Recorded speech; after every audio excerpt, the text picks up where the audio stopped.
अर्की, सोलन और कसौली विधानसभा क्षेत्रों को करोड़ों की सौगात। मुख्यमंत्री ने वर्चुअली किए 52 विकासात्मक परियोजनाओं के लोकार्पण और रखी आधारशिला। कहा, सभी परियोजनाओं के पूर्ण होने पर विकास के नए युग की होगी शुरुआत। जल शक्ति मंत्री महेंद्र सिंह ठाकुर ने किया 36 लाख रुपए की लागत से बने ग्राम पंचायत सहयोग के भवन का उद्घाटन। बोले, नई बनी पंचायतों के भवन का निर्माण प्राथमिकता के आधार पर किया जाएगा। अतिरिक्त उपायुक्त जतिन लाल ने की जिला स्तरीय बैंक सलाहकार एवं समीक्षा समिति की बैठक। अधिकारियों को स्वरोजगार गतिविधियों के लिए ऋण स्वीकृत के मामलों को समयबद्ध निपटाने के दिए निर्देश। और कोहरे की आगोश में नजर आया मंडी शहर। ठंड का प्रकोप जारी। कोहरे के कारण चंद कदम की दूरी नहीं दे रही साफ दिखाई। 10 बजे के बाद कोहरा छंटा तो लोगों ने ली राहत की सांस। नमस्कार, आप देख रहे हैं HP 24x7। मैं हूं जनीशा चौहान। मुख्यमंत्री जयराम ठाकुर ने शिमला से वीडियो कॉन्फ्रेंसिंग के माध्यम से सोलन जिले के अर्की, सोलन और कसौली विधानसभा क्षेत्रों में लगभग 196 करोड़ रुपए की विकासात्मक परियोजनाओं के उद्घाटन और शिलान्यास किए। उन्होंने कहा कि लगभग 196 करोड़ रुपए की 52 विकासात्मक परियोजनाएं जिला सोलन के 3 विधानसभा क्षेत्रों के लोगों को समर्पित की है। उन्होंने कहा कि इन सभी परियोजनाओं के पूर्ण होने पर प्रगति और विकास के एक नए युग की शुरुआत होगी। मुख्यमंत्री ने कहा कि लगभग 196 करोड़ रुपए की 52 विकासात्मक परियोजनाएं जिला सोलन के 3 विधानसभा क्षेत्रों के लोगों को समर्पित की गई हैं। मुख्यमंत्री ने कहा कि वर्तमान राज्य सरकार ने न केवल इन परियोजनाओं की आधारशिला रखी है, बल्कि बजट में भी पर्याप्त प्रावधान किया है। उन्होंने कहा कि पूर्व राज्य सरकार ने बजट की पर्याप्त व्यवस्था किए बिना ही केवल कोरी घोषणाएं कर शिलान्यास किए। उन्होंने कहा कि राज्य सरकार यह सुनिश्चित कर रही है कि विकास की गति निर्विघ्न चलती रहे। जयराम ठाकुर ने कहा कि वर्तमान राज्य सरकार इस महीने की 27 तारीख को 3 साल का कार्यकाल पूरा कर रही है। उन्होंने कहा कि राज्य सरकार को पिछले 3 वर्षों के दौरान राज्य के लोगों का पूरा समर्थन और सहयोग मिला। राज्य सरकार का हर दिन आमजन के कल्याण और उत्थान के लिए प्रतिबद्ध रही है। उन्होंने कहा कि विपक्ष महामारी के बारे में हाय तौबा मचा रहा है, लेकिन राज्य के लोग उनके नापाक इरादों से भली भांति परिचित हैं।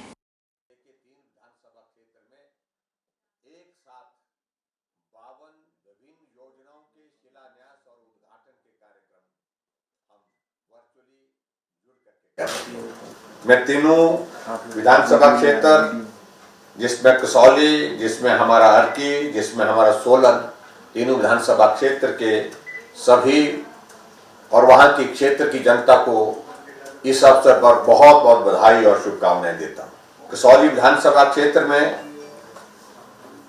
हमारे 3 उद्घाटन के कार्यक्रम हैं, 5 हमारे शिलान्यास के कार्यक्रम हैं और लगभग 27 करोड़ की लागत से आज की जो है विभिन्न योजना जो है वो कसौली विधानसभा क्षेत्र में कुछ संपूर्ण हुई, जिनका उद्घाटन हुआ और जिनको हम शुरू करने जा रहे हैं, जिनका शिलान्यास किया। और उसी प्रकार से सोलन विधानसभा क्षेत्र में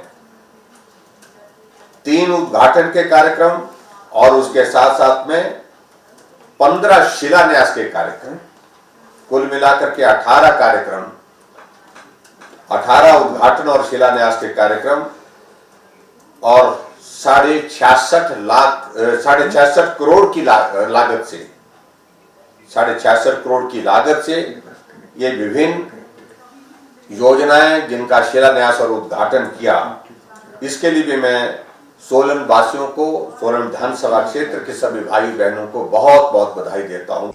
मुख्यमंत्री ने वर्चुअली सिरमौर जिले के पश्चात विधानसभा क्षेत्र के बाग पशोग गांव में 70 लाख रुपए की लागत से निर्मित श्री हाट केंद्र का लोकार्पण किया। इस केंद्र में ग्रामीण हाट, स्थानीय दुकान, रेस्टोरेंट, अतिथि कक्ष, कौशल विकास केंद्र और वे साइट एमिनिटीज उपलब्ध है। जयराम ठाकुर ने कहा कि यह परियोजना 25 महिलाओं के स्वयं सहायता समूह द्वारा चलाई जा रही है, ताकि वे पारंपरिक प्राकृतिक जैविक उत्पाद बेचकर स्वयं को स्वरोजगार के लिए सशक्त बना सके और पहाड़ी भोजन भी परोसे, साथ ही आगंतुकों को होम स्टे की सुविधा प्रदान की जा सके। महिला सशक्तिकरण ये हमारी सरकार का एक लक्ष्य है। इस लक्ष्य को लेकर के हर क्षेत्र में महिलाओं को पंचायती राज संस्थाओं में उनकी पार्टिसिपेशन बढ़े। 2009 में एक शुरुआत हुई थी 50% आरक्षण देने की, और उसके बाद एक नहीं अनेकों योजनाएं हमारे हिमाचल प्रदेश सरकार के माध्यम से महिलाओं के उत्थान के लिए हिमाचल प्रदेश में काम कर रही है। और उस दृष्टि से एक नया आयाम ये आज शी हार्ट के रूप में जो है वो महिला हार्ट के रूप में जुड़ा है। और इसकी शुरुआत सिरमौर जिला से हुई, आपके विधानसभा क्षेत्र से हुई। इसके लिए सुरेश कश्यप जी को, रीना कश्यप जी को मैं बहुत बहुत बधाई देता हूं। और मुझे इस बात की भी प्रसन्नता है कि इसमें महिला मंडल व 5 स्वयं सहायता समूह 25 महिलाओं की एक समिति के माध्यम से इसका संचालन किया जाएगा। शिक्षा मंत्री गोविंद सिंह ठाकुर ने राष्ट्रीय शिक्षा नीति 2020 के क्रियान्वयन के लिए गठित हिमाचल प्रदेश उच्चतर शिक्षा कोर समूह की बैठक की अध्यक्षता करते हुए कहा कि राष्ट्रीय शिक्षा नीति आत्मनिर्भर भारत की नींव को स्थापित करने में महत्वपूर्ण भूमिका निभाएगी। शिक्षा मंत्री ने कहा कि प्रदेश सरकार शिक्षा के विस्तार के साथ साथ गुणात्मक शिक्षा को भी प्राथमिकता प्रदान कर रही है। प्रदेश में नई शिक्षा नीति के प्रभावी क्रियान्वयन को सुनिश्चित करने के लिए टास्क फोर्स विभिन्न स्तरों पर कार्य कर रही है। शिक्षा मंत्री गोविंद सिंह ठाकुर ने कहा कि प्रदेश में अन्य राज्यों की अपेक्षा उच्च शिक्षा क्षेत्र में ग्रॉस एनरोलमेंट रेशो काफी बेहतर है और प्रदेश सरकार 2035 तक 50% ग्रॉस एनरोलमेंट रेशो के लक्ष्य को प्राप्त करने के लिए प्रयासरत है। उन्होंने कहा कि राष्ट्रीय शिक्षा नीति में व्यावसायिक शिक्षा पर विशेष बल दिया गया है, जिसका मुख्य उद्देश्य नागरिकों को आर्थिक रूप से स्वावलंबी और आत्मनिर्भर बनाना है। वर्तमान में प्रदेश में कक्षा 9वीं से 12वीं के विद्यार्थियों को व्यावसायिक शिक्षा प्रदान की जा रही है। प्रदेश सरकार 6ठी कक्षा से व्यावसायिक पाठ्यक्रम शुरू करने के लिए प्रयासरत है। गोविंद सिंह ठाकुर ने कहा कि राष्ट्रीय शिक्षा नीति की ओर कदम बढ़ाते हुए अगले सत्र से महाविद्यालय में कौशल विकास केंद्र स्थापित करने के प्रयास किए जाएंगे, जिसका मुख्य उद्देश्य विद्यार्थियों में कौशल निर्माण करना है। उन्होंने अधिकारियों को निर्देश दिए कि नई शिक्षा नीति के अंतर्गत मल्टीपल एंट्री और एग्जिट के लिए योजनाएं तैयार करें। कि आज जिन हायर एजुकेशन से संबंधित लगभग आपने 9 चैप्टर निकाले थे और उसमें 50 बिंदु हमारे एसडीपी साहब ने निकाले थे। लगभग हर बिंदु पर चर्चा हुई है और उसमें कुछ निर्णय हुए हैं।